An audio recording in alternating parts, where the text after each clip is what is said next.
కుక్కర్లో చికెన్ బిర్యానీ ఎలా చేయాలో ఈరోజు వీడియోలో అయితే చూద్దాం. నేను ఎక్కువగా కుక్కర్లోనే చేస్తాను, ఎందుకంటే చాలా ఈజీగా తొందరగా అయిపోతుంది.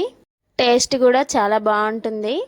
మనం పిల్లలకి చేసి పెట్టాలనుకుంటే ఖచ్చితంగా కుక్కర్లో చేస్తేనే పీసెస్ అనేవి చాలా మెత్తగా ఉడుకుతాయి.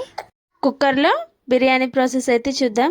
నేనైతే బాస్మతి రైస్ని ఒక గ్లాస్ ఇంకో గ్లాస్లో సగం వరకు తీసుకుంటున్నాను. వాటిని 3 సార్లు క్లీన్గా కడిగి హాఫ్ అన్ అవర్ లేదా 1 అవర్ అయితే పక్కకు పెట్టుకోండి. నేనైతే గిలాసన్నర బియ్యంకి హాఫ్ కిలో చికెన్ అయితే తీసుకున్నానండి. చికెన్ని కూడా క్లీన్గా 3 టైమ్స్ అయితే కడుక్కోండి. మన ఛానల్ ఎవరైనా కొత్తగా చూస్తున్నట్టయితే ప్లీజ్ సబ్స్క్రైబ్ చేసుకొని సపోర్ట్ చేయండి. హాఫ్ కిలో చికెన్కి సరిపడా పెరుగు, ముందుగా నూరు పెట్టుకున్న అల్లం వెల్లుల్లి పేస్ట్, 2 పచ్చిమిరపకాయలు, కారం, ఉప్పు. నేనైతే హాఫ్ కిలోకి సరిపడా ఉప్పు కారం ఏదైనా హాఫ్ కిలోకి సరిపడా తీసుకుంటున్నాను. మీ చికెన్ క్వాంటిటీని బట్టి మీరు తీసుకోండి. కొద్దిగా మసాలా, హాఫ్ నిమ్మకాయ రసం, కొద్దిగా కొత్తిమీరని తీసుకొని బాగా మిక్స్ చేసుకోండి ముక్కలకి పట్టేలా. ఇలా మొత్తాన్ని బాగా కలుపుకున్న తర్వాత హాఫ్ అన్ అవర్, మీ దగ్గర ఎక్కువ టైం ఉంటే 1 అవర్ అయినా పక్కకు పెట్టుకోండి, బాగుంటుంది. తర్వాత దాల్చిన చెక్క, లవంగాలు, యాలకులు, కొంచెం జీలకర్ర, మరాఠీ మొగ్గ, 4 బగారా ఆకులు.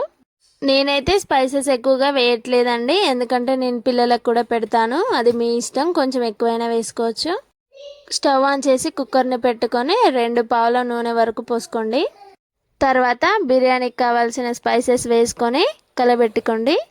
బిర్యానీ అంటేనే ఆనియన్ కదా, ఆనియన్ లేకపోతే బాగుండదు. కట్ చేసి పెట్టుకున్న ఆనియన్, పచ్చిమిర్చి అయితే వేసుకొని కాసేపు వేగనివ్వండి. ఒక 2 నిమిషాల పాటు నార్మల్ మూత పెట్టుకొని వేయించండి. ఆనియన్ కొంచెం కలర్ చేంజ్ అయిన తర్వాత మనం పక్కకు పెట్టుకున్న చికెన్ అయితే వేసుకోండి. ఈ ప్రాసెస్ చేసేటప్పుడు మొత్తం స్టవ్ని అయితే మీడియం ఫ్లేమ్లో పెట్టుకొని చేయండి. చికెన్ వేసిన తర్వాత 2 నిమిషాల పాటు నార్మల్ మూతనే పెట్టుకొని వేగనివ్వండి. ఒకసారి మూత తీసి చూడండి, కొంచెం వాటర్ లాగా వస్తుంది. చూసారుగా, చికెన్లోకి కొంచెం వాటర్ అయితే వచ్చాయి. ఈ చికెన్ ఇప్పుడు కుక్కర్లో పెట్టి 2 విజిల్ వచ్చేదాకా ఉడికించుకోండి. తర్వాత కుక్కర్ గాలి తీసి ఒకసారి మూత ఓపెన్ చేసి చూడండి. చికెన్ అయితే 50% ఉడికిపోయి ఉంటుంది. ఇప్పుడు నేను బియ్యం 1.5 గ్లాస్ తీసుకున్నా కాబట్టి ఒక గ్లాస్కి 1.25 గ్లాసు, అర గ్లాస్కి 3/4 గ్లాస్ వాటర్ అయితే తీసుకుంటున్నాను. మనం వాటర్ తీసుకునేటప్పుడు కొలత ప్రకారం తీసుకోవాలి, లేకపోతే కొంచెం పలుకుగా లేదా మెత్తగా అయ్యే ఛాన్స్ ఉంటుంది. టేస్ట్కి సరిపడా ఉప్పు వేసుకోండి. మనం పక్కకు పెట్టిన బాస్మతి రైస్ ఉందిగా, దాన్ని కూడా వేయండి. తర్వాత కొంచెం కొత్తిమీరను కూడా వేసుకొని కలబెట్టుకోండి.